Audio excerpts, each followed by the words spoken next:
Thanks for coming back to the table. We are talking with twin sisters, Clydelia and Clydea, two Army colonels who enlisted in the United States Army in the late 80s and early 90s. So you've been in the Army now for how long?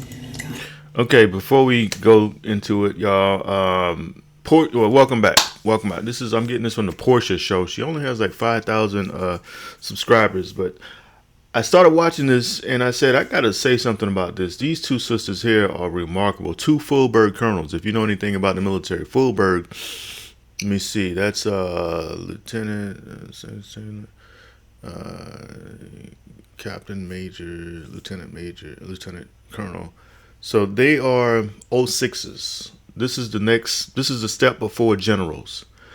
Two Fulberg colonels, twins. I'm going to let them speak. But I thought this is very, very inspirational. So y'all listen Approximately 34 years for me, 33 for me.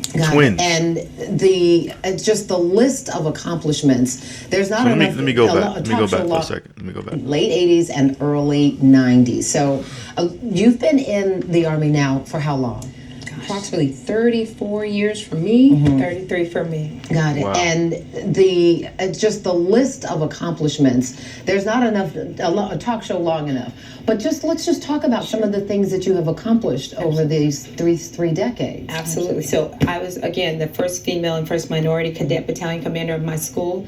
I became the first female and minority battalion commander, which is the actual active duty position as a lieutenant colonel. And then I also became the first female and first minority brigade commander, which is a command of 3,000 to 4,000 soldiers. And now I'm the first female and minority chief of staff of my command, which is the first theater sustainment command. I am just blown away. And so I jumped right in. I was the first cadet brigade commander of my university, South Carolina State University. They created the position because they wanted to use that as a mentoring for the 3 schools that were surrounding South Carolina State. Came in, I was the first battalion commander, first female minority battalion commander, actually first female battalion commander for the Columbus, Ohio Recruiting Battalion. And the key part to that was I was the only female battalion commander out of 16 battalion commanders and sergeants majors. Wow. So I was the only female in the room for the entire 2 years that I was there. After that, I became the first military personnel division chief for the Army Cyber Command, and that hosted probably about 3,600 soldiers as well. What I keep hearing, and first of all, congratulations. Thank you. And thank you for your service, both of you. I keep hearing this common denominator, though, either the only woman or one of very few. Correct. What does it mean for younger soldiers, and really for women in all branches of service, to see the two of you doing what you are doing at such a high-ranking level now, too? Like, what do you get pulled over in the corner? I know people have to, address you with respect and, the rank that you've earned, but what do you say in the private corners? So most of the time we explain to soldiers and we explain to our peers and leaders that soldiers have to see what they can be. Which means they have to see a colonel to know that they can become a colonel. Right. And so our goal is to make sure we show as role models how we can help them with their journey, understanding that it's not a journey too far for them to reach, because we came from a single mother and had to have all the answers that we had to go out and seek ourselves by asking for mentorship, asking for leaders to tell us, how do we do this? Yeah. So whenever we saw maybe 1 or 2 females out there, we reached out to them and said, how did you do it? And so our goal now is to just give back and be able to provide those same answers to the next generation. And you've been colonels for how long now?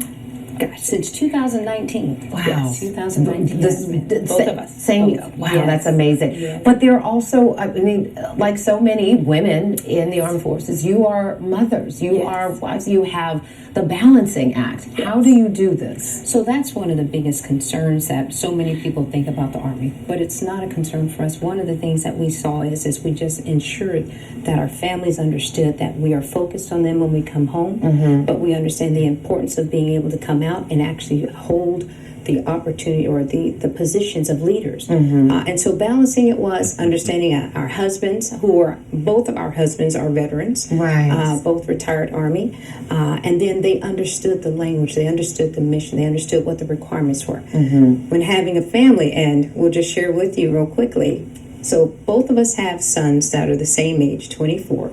Wow. 7 months apart. And then both of us have daughters the same age, 18. 5 months apart. 5 months apart. And Didn't plan it.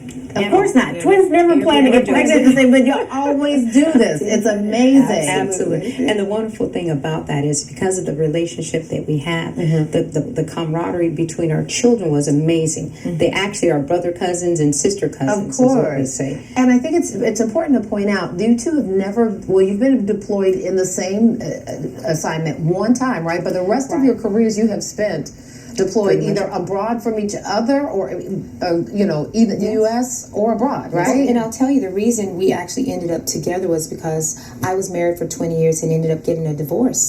So I was a single mom with 2 kids, experiencing what my mother had gone through. And so I asked the Army to move me near my sister. How can I do this? So I needed that support system. And so our children ended up living together. And so most of the people thought they were the twins growing up because our daughters are so close. I mean, they look almost like fraternal twins themselves. And so she helped me learn how to be strong and was my support system. And circle the wagons is what we call it. The village was helping raise the children while being able to support and empower her while she was going through that. And that is so important. I see a lesson here for women who are trying to, quote unquote, have it all. Okay, so I don't want to play the whole video, but it's not a lot left. I didn't want to play that much. It's only about 2 minutes left. But if you want to see the rest of the video, you go to Portia's show. Here's the picture of her and her page right there. So yeah, shout out to them, man. Shout out to the 2 colonels, man. I mean, wow, that's a remarkable story. Those 2 stories are remarkable stories. And salute to all the military veterans out there, the soldiers, the Marines, the Navy, Air Force, Coast Guard, you name it, Space Force now. You can do a lot of things if you're committed. You can make it to colonel, full bird colonels. Anyways, I'm a veteran myself, so shout out to I'm an Army veteran too, so that makes it even better. And I'm from South Carolina, so I think they may be from South Carolina. I don't know.